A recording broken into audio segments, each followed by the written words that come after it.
그동안 좀 많이 바빠가지고 모세에 대해서 찍다가 한 열흘 동안 찍지 못하고 오늘 한 열흘 만에 또 이렇게 찍게 되었습니다. 오늘 이제 모세의 탄생에 대해서 세 번째, 첫 번째는 뭐였죠? 모세가 태어난 과정. 두 번째는 바로의 딸에게 구출된 과정. 오늘 세 번째 이제 모세가 애굽에서 훈련받는 과정. 이걸 말씀드리고 내일부터는 이제 뭐 할 거냐? 모세가 이제 홍해 소화시키는 이 과정부터 내일부터 또 시작을 하려 말씀드리려고 합니다. 오늘 이제 세 번째 말씀은요, 모세가 어떻게 했죠? 출애굽기 2장 11절에 장사한 후에 자기 형제를 죽여가지고 모래속에 숨게 되죠. 여기서 발견돼 버려서 도망쳐 나오게 됩니다. 바로 궁전에서 40년 동안 훈련을 받다가 자기 동족을 죽이려 해서 그게 발각돼가지고 도망쳐 나와서 이제 애굽에서 훈련받는 과정입니다. 애굽이 뭐죠? 애굽의 뜻이요. 요한계시록 11장 8절에 보면 저희 주께서 십자가에서 못 박힌 것, 이것이 애굽의 뜻이에요. 애굽이 뭐라고? 애굽은 저희 주께서 십자가에 못 박힌 것, 이것이 바로 애굽이라는 뜻입니다. 골고다 언덕은 뭐죠? 바로 해골이죠, 해골. 우리가 해골보다 된다 얘기죠. 이것이 골고다가 해골이다, 해골.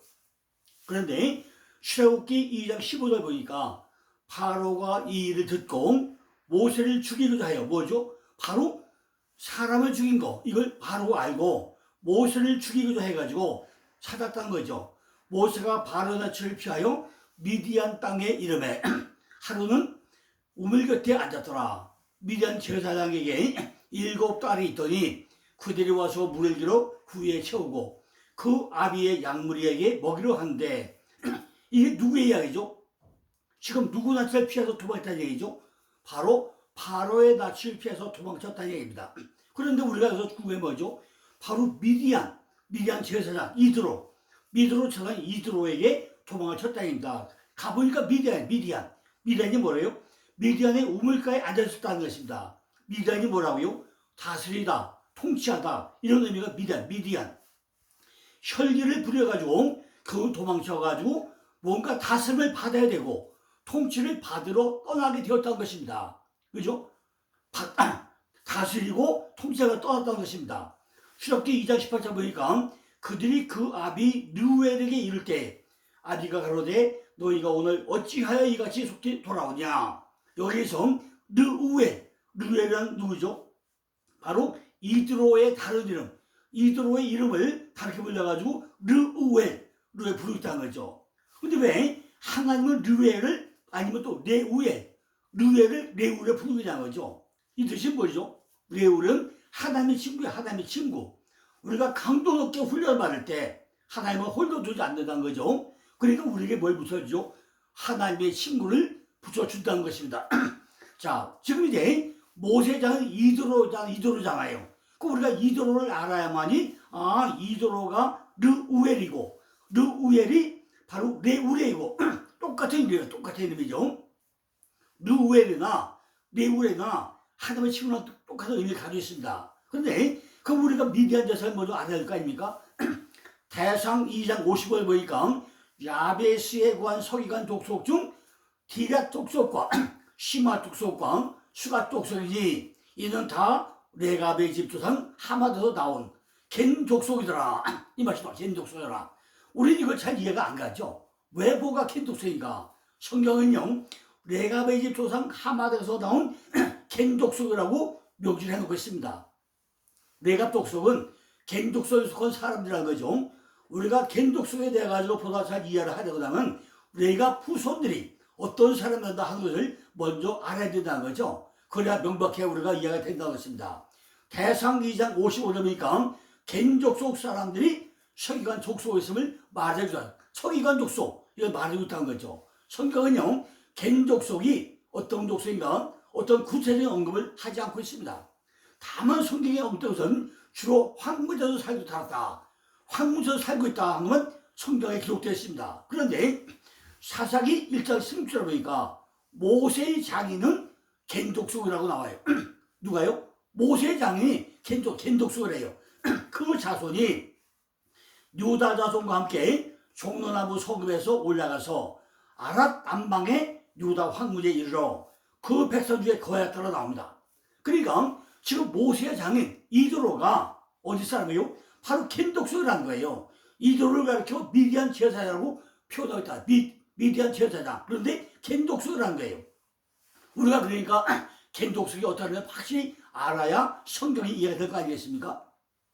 출애굽기 3장 1절 보니까 모세가 그 장인 미디안 제사장 이드로의 양문을 치더니 그 무리를 광야 서편으로 인도하여 하나님의 산 호렙에 이르매. 겐 족속이 미디안 족속을 말하는 것은 아니죠. 하지만 겐 족속이 미디안 족속과 함께 거주하였다는 사실입니다. 모세의 장인이 겐 족속이라면 겐 족속이면 매우 중요하다는 우리가 깨달아야 된다는 거죠. 왜냐하면 모세는 장인 이드로의 도움을 많이 받았고 출애굽하였던 이스라엘 백성에 있어 모세의 삶의 방식이 고스란히 전달되었기 때문입니다. 모세가 이스라엘 백성을 인도할 때 그는 가급적 애굽의 모든 생활 습관이나 학습된 지식을 사용하지 않았다는 거죠. 혹시라도 이스라엘 백성이 가지고 있는 그 문화를 배울 수 있기 때문에 그걸 절대로 사용하지 않았다는 것입니다. 이스라엘 백성에 있어서 애굽은 그 세상이었기 때문에 철저하게 애굽 문화를 배격하고 오직 하나님이가만 심어낼 필요가 있었다는 것입니다. 그러므로 모세에게 많은 영향을 주었던 것은 다름이 아닌 바로 미디안 제사장 이드로, 르우엘, 네우엘, 바로 하나님의 친구, 이 사람의 도움이 가장 컸다는 사실입니다. 이드로가 미디안의 제사장이었지만은 성경은 또한 그가 겐 족속이었다고 말하는 것이 그 얼마나 하나님 보시기에 어려운 사람이었는가를 우리에게 설명해 주고 있습니다. 그들은요 농경 생활보다는 유목생활을 했고 주로 장막생활을 했다고 기록되어 있습니다. 사사기 4장 11절 보니까 모세의 장인 호압이 자손 중 겐 사람 헤벨이 자기 족속을 떠나 게데스에 가까운 사다님 상주나무 밑에 이르러 장막을 쳤다라 그랬어요. 또 민수기 10장 29절 보니까 모세가 그 장인 미디안 사람 르우엘의 아들 호바벨에게 이르되 여호와께서 주마신 곳으로 우리가 진행하더니 우리가 동행하자. 그러면 선대하리라. 여호와께서 이스라엘에게 복을 내리라 하셨느라. 이 말씀이 나오죠. 하지만 그들은요 모세의 척을 거절합니다. 저들은 유목하는 백성으로 남길 못했다는 것입니다. 그런데 민수기 10장 30절 보니까 모세가 가로되 청컨대 우리를 떠나지 마소서. 당신은 우리가 광야에서 어떻게 지칠 것을 아나니 우리의 눈이 되리라. 우리와 함께 동행하면 여호와께서 우리에게 복을 내리시는 대로 우리도 당신에게 행하리라. 이렇게 약속을 하고 있습니다. 결국 그들은요 모세의 간청을 못 이겨가지고 그때부터 이스라엘 백성 가운데 함께 거했다는 것입니다. 모세가 언급했던 것과 같이 겐 족속이 이스라엘과 함께한 것은 이스라엘 백성의 커다란 축복이 되었다는 것입니다.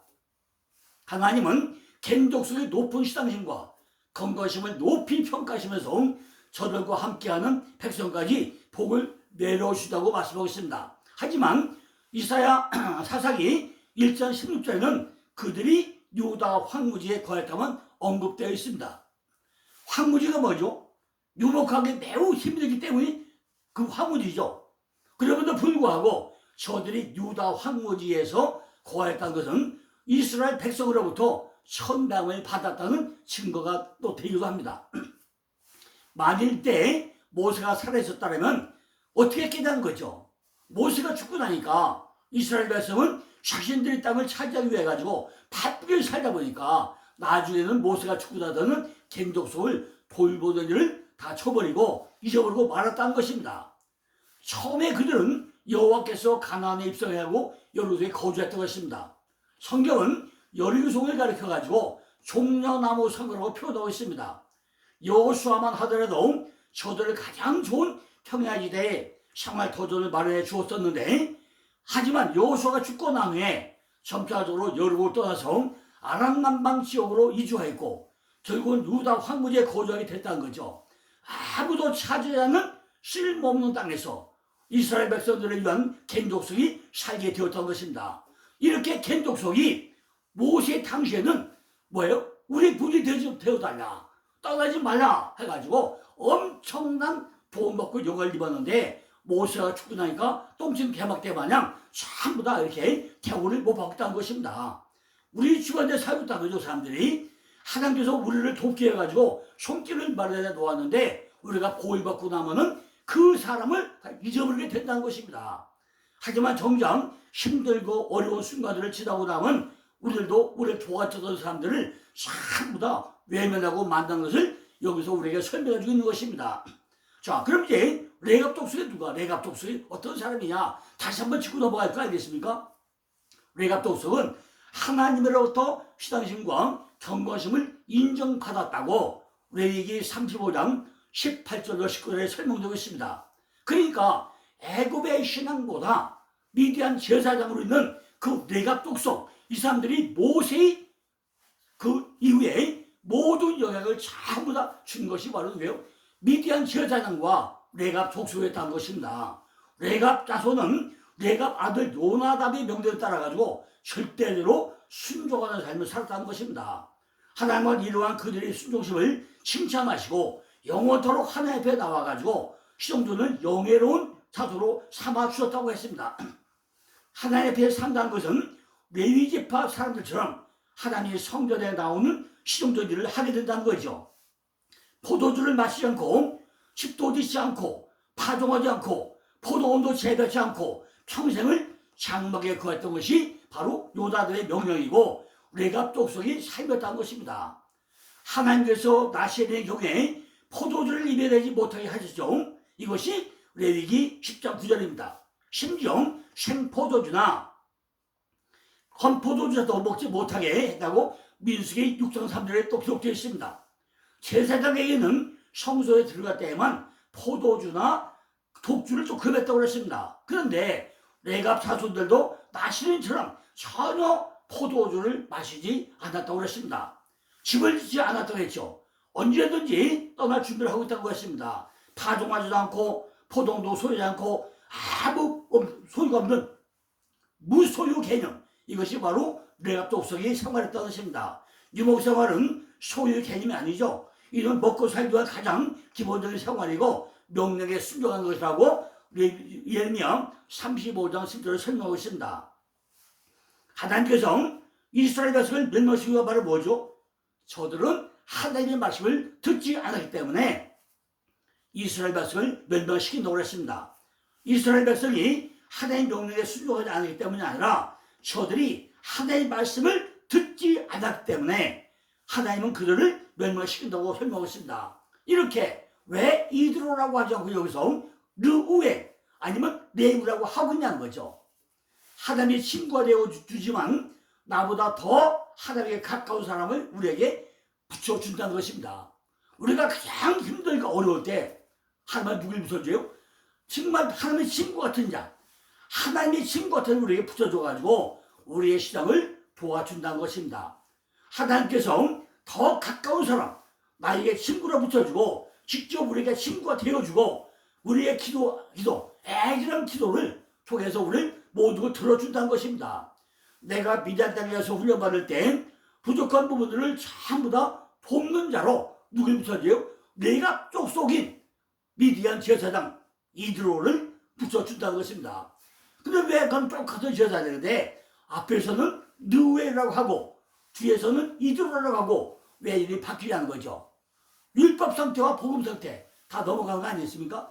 출애굽기 2장 10절 보니까 미디안 제사장에게 딸이 7이 있더니 그들이 와서 물을 길어 구유에 채우고 그 아비의 양물에게 먹이려 하는데 그래요. 여기 뭐가 나오죠? 딸이 7명이 나오죠. 모세와 우리에게 통치를 받으러 들어갈 때 결국 통치를 받기 위한 목적은 뭐죠? 7이라는 안식에 들어가기 위해 가지고 결국에는 우리의 속성을 바꾸기 위해 가지고 바로의 딸이 7이다. 딸이 7이다 이야기하고 결국 딸은 뭐죠? 바로 내가 딸이잖아요. 말씀 받는 자, 씨를 뿔치 뿌리며 받는 자, 이게 바로의 딸이고 우리가 10분의 1 받는 자, 마치 바로 선자, 훈련 받는 자, 이거에 우리가 들어서 뭐 일곱 숫자에 들어가서 안식을 누리게 된다는 것입니다.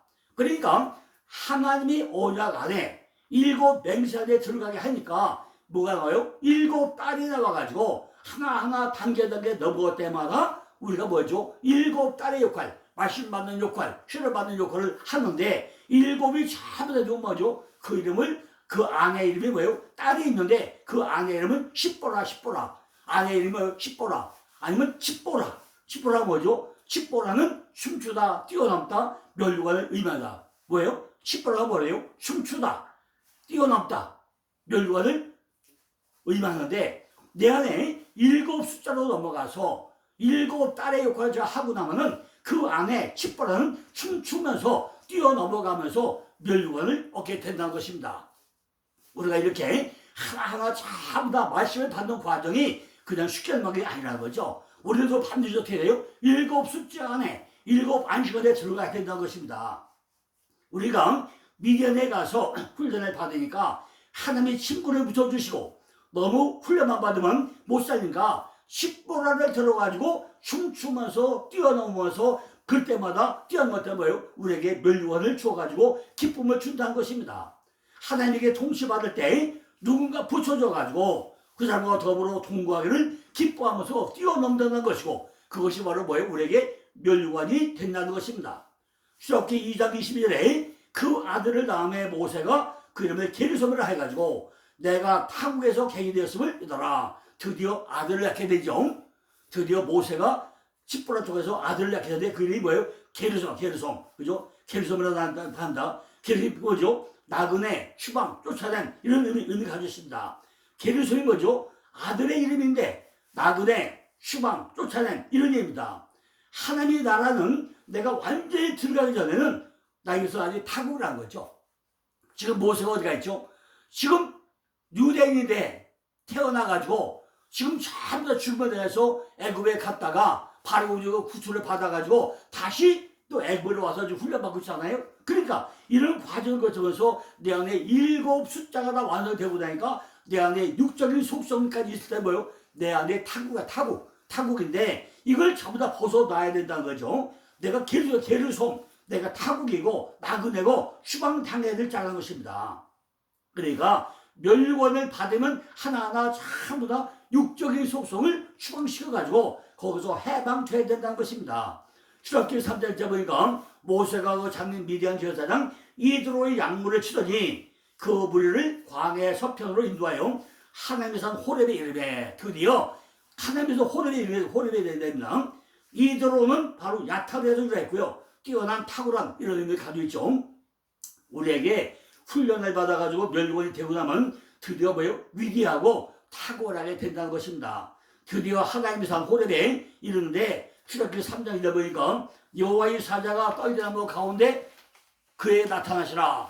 그가 보니 떨기나무에 불이 붙었으나 사라지지 않은지라. 하나님의 산이 뭐죠? 하루는 산은 뭐죠? 생각하고 생각이죠. 내 생각, 사상이죠. 그걸 이야기하고 호렙이라는 것은 호레브, 시내산, 바짝 말려버린다. 황폐한 영을 의미하고 있습니다. 내가 바짝 말려버려야 된다는 거죠. 호렙산이라는 것은 내 생각이 바짝 말려버리고 나니까 떨기나무가 내가 보이더라는 것입니다. 떨기나무는 뭐죠? 떨기나무는 뭐죠? 다 태워 없앨 거 아닙니까? 모세가 자기 동적인 히브리를 죽였을 때 잘했다고 생각했겠습니까? 아니면 잘못했다고 생각했겠습니까? 그죠? 그런데 지금까지 와보니까 이것은 하나님의 방법이 아니고 자기 혈기였다. 자기 혈기. 자기 동족을 죽인 게 하나님의 방법이 아니고 잘 보고 나니까 지금 호렙산에 오고 나니까 황폐한적이 되고 나니까 깨달아지는데 이것이 내 혈기 때문이었구나. 이걸 깨닫게 되었다는 것입니다. 이대로가 되어가지고 호렙산이라는 산에 왔을 때 비로소 자기 속의 혈기를 다 보았다는 것입니다. 그때까지는 모세가 자기 속을 보지 못했는데 드디어 이드로를 만나가지고 호렙산까지 오고 나니까 그때서야 자기 속의 혈기가 보이더라는 것입니다. 호렙산의 다른 이름이 시내산이죠. 시내산. 이런 과정을 전부 다 거친 다음에 비로소 떨기나무 불꽃 가운데 나타난 주님을 보게 되었다는 것입니다. 사도행전 7장 3절 보니까 40년이 참에 천사가 시내산 광양 가시나무 떨기 불꽃 가운데 그에게 보이거늘 이런 말씀이 똑같이 나오죠. 또 출애굽기 7장 35절 보니까 저희 말이 누가 나를 관원과 재판장으로 세우느냐 하며 거절하던 그 모세를 하나님은 가시나무 떨기 가운데 보이는 천사의 손을 의탁하여 관원과 속량하는 자로 보내셨으니 또 이런 말 나오죠. 또 출애굽기 7장 38절에도 시내산에서 말하던 그 천사와 및 우리 조상과 함께 광야교에 있었고 그 생내도를 받아 우리에게 주던 자가 바로 이 사람이라. 이렇게 바로 시내산 호렙 바로 가운데 이 시내산이 뭐죠? 갈라디아 4장 25니까 이것이 시내산이 아라비아 광야더라. 이게 뭐죠? 바로 사도 바울이 아라비아로 갔다 왔잖아요. 이것이 시내산이라는 것을 우리가 알 수 있습니다. 자, 이제 결론적으로 보면 이 말씀들이 전부 다 이렇게 흘러가는 과정이 있다는 것입니다. 첫째는 뭐죠? 바로의 딸과 모세의 관계가 어떤 관계죠? 우리의 힘으로는 지역을 이길 수가 없기 때문에 바로의 딸이 죽음을 당하고 영으로는 살림을 당해가지고 하나님이 인도를 받기 해가지고 모세를 붙여줬다는 것이고, 두 번째는 미디안 광야의 땅은 바로 통치를 받는 땅인데 레위를 붙여줘가지고 7달 안에 들어가야 하니까 하나님의 언약 속에서 안식을 찾아야 하고 7 안식과 평안 안에 들어가고 나면 하나님께서는 반드시 부인으로 누굴 붙여줘요? 십보라를 붙여줘가지고 휴방하면서 춤추고 하는 이 모든 것 치고 나면은 내가 내 게르솜이라는 아들이 태어나게 되고, 세 번째는 뭐죠? 누엘에서 바로 이드로로 이름이 바뀌어가지고 탁월하게 만들어간다는 것을 우리에게 설명해 주고 있습니다. 이제 이드로 안에 들어간 사람은 바로 호렙산, 자기 생각에 바짝 말아버린다는 거죠. 이제 호렙산에서 자기 속에 있는 떨기나무를 하나하나 바라봤다는 것입니다. 자, 이제 내일부터는 뭐 한다고요? 드디어 홍해를 건너가는 이 사건을 통해서 또 다시 한 4번 정도 걸쳐서 또 설명을 드리겠습니다. 감사합니다.